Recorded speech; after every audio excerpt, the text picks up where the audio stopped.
Richard Pascoe on 1395, Adelaide's FIVEaa. And we're in the last segment of the show. Thank you for joining me this afternoon. A man who I've saved the best for last. Steve Davis, good afternoon. Hello, Richard Pascoe. We normally do small business things, and because small business is the lifeblood of this country. Well, I've always believed that. Oh, absolutely. And it was good to hear the government's pop those ads on FIVEaa too, just nudging us all to make use of our small businesses. And look, sometimes we do a profile, sometimes just share a tip or a hack that a small business owner can use. I'm going that way today. Good. Because one of the things I've noticed is, well, I don't know, in small business, when we've got to learn new stuff, when things happen, we don't have typically an HR department to organise a training day. You can't dedicate a whole team to go and solve a problem. We've got to do it ourselves. And so a lot of small business owners and leaders, they down the tools and they go out for the day to do a workshop, or a training course, or they go after hours or whatever. And most of them, when they go, the time pressure's on. They want the magic bullet. They want to go to this thing, get it solved. Life is sweet. That's it. It is. You're spot on, Steve. There's a way to approach these workshops to get the most out of them because it doesn't always go to script. That's the thing I've noticed. I share a lot of tips with small business people, and a lot of them are actually inspired by this bloke called James Clear. If you need a book to read over summer, it's a book called Atomic Habits. It's fantastic. The basic, it's all grounded in science. The basic message is this: little 1% changes. Just tick away 1% at a time.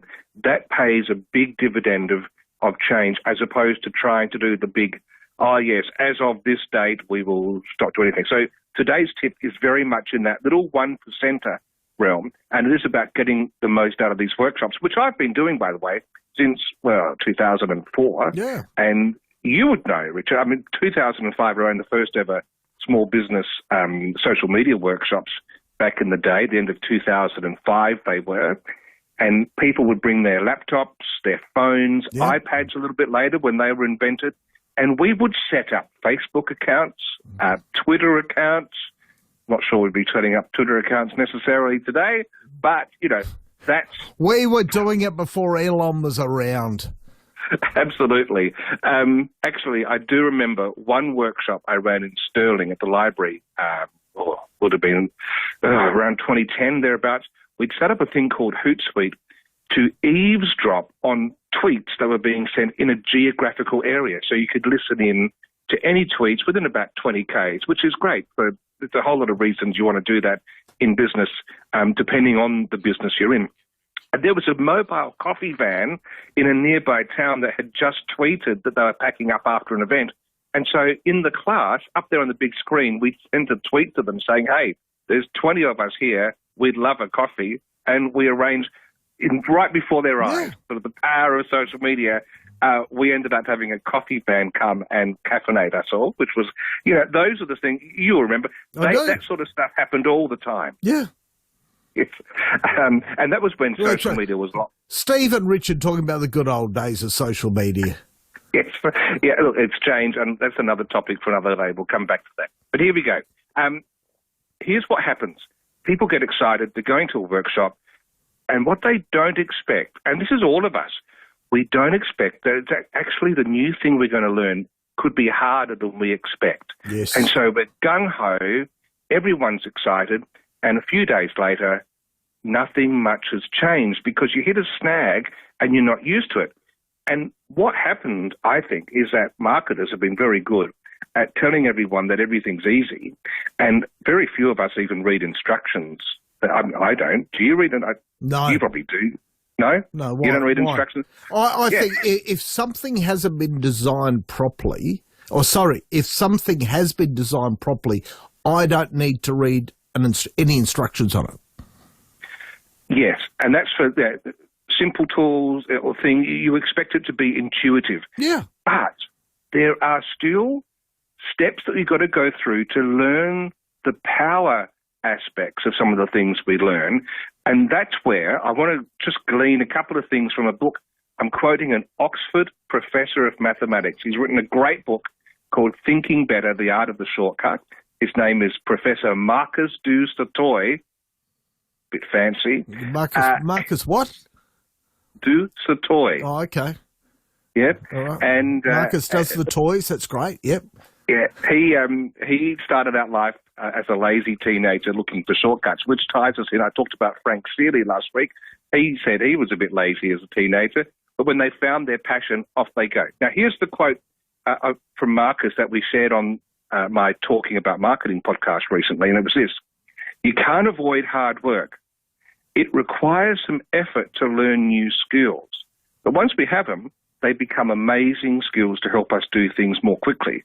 So this little 1%er is about, when we go to these things, actually being prepared to hit some road humps. Like we are going to go, oh yeah, we're going to do it. And then, if we're expecting it, the research shows we're going to have a much greater chance of wearing that. You know, you always say harden up. This is the harden up approach. To say, you know what, I am going to hit some hard stuff, and I'm doing that at the moment. Google Analytics 4 is the new version of Google Analytics. I've been using the old version since it's been around, and I'm having to do some fairly heavy-duty retraining to be ready when Google turns off the old one, June 1 next year, and it's not intuitive. It's not. I have to rewire everything. We've all got to do this. So the first thing that Marcus teaches us is that. But then here's something else. He quotes a philosopher, Aristotle. You might have heard of Aristotle. I know you read your philosophers every night, don't you? Yeah, I do. Yeah. And this is really helpful. There are two different types of work that we do in our day-to-day work. There's praxis and there's proesis. Okay? Praxis, that's the stuff we do just to get stuff done. You need to get this stuff done. You've got to hit a deadline. The other one, proesis, is the stuff that you love. And so the second thing about, for small business people in particular, this is about life as well, is over the next week, think about the stuff you're doing. How much stuff you're doing that you actually love doing, how much stuff you're doing that is a real seemingly pain in the butt. Because if we can change some of that and find the joy in it, relearn why we love doing it in the first place, we're actually going to have a much happier time at work. Because if we're not, and we're in a small business, we've basically just made ourselves a job.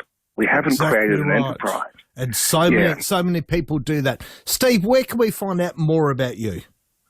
Well, talkedaboutmarketing.com's the website, and we actually do a fortnightly quick and easy little newsletter that's free, that's just got a helpful article or two in it. Probably subscribing to that's a good way to taste and try before you maybe buy one day.